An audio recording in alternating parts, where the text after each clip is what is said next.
Hi friends, welcome to VVD's vlogs. ఇవాళ ఒక చిన్న టిప్. మనం పూరీలు చేస్తాం కదా, ఎక్కువ క్వాంటిటీ చేయాలంటే ఇలా చపాతీ సైజు చేసుకొని దాన్ని 4 పార్ట్స్గా డివైడ్ చేసుకోవాలి నైఫ్తో. ఈజీ అయిపోతుంది. మనం ఒక మెంబర్ ఒక 4 పూరీస్ తింటాం కదా యాక్చువల్లీ. అలాగే ఒక పెద్ద చపాతీ చేసుకొని 4 పార్ట్స్గా డివైడ్ చేసుకొని ఫ్రై చేసుకోవాలి. ఇప్పుడు నేను అది పూరికి మ్యాంగో ప్యూరీ కాంబినేషన్ నాకు చాలా ఇష్టం అండి. మా హైదరాబాద్ సైడ్, మమ్మీ వాళ్ళ సైడ్ ఇది అందరికి ఇష్టం అసలు. Puri with mango puree, Puri with halwa చాలా మిస్ అవుతాను అది. ఇగో ఇప్పుడే తింటున్నాను అది. ఇన్ని రోజులు నేను చాలా మిస్ అయ్యాను.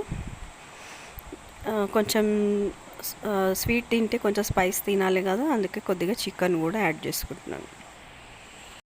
వస్తే మ్యాంగోస్ కదా, మ్యాంగోస్ పండగ అసలు. సమ్మర్లోనే దొరుకుతాయి కాబట్టి ఈ ప్యూరీ సమ్మర్లోనే చేసుకోగలుగుతాం. Okay friends, thanks for watching.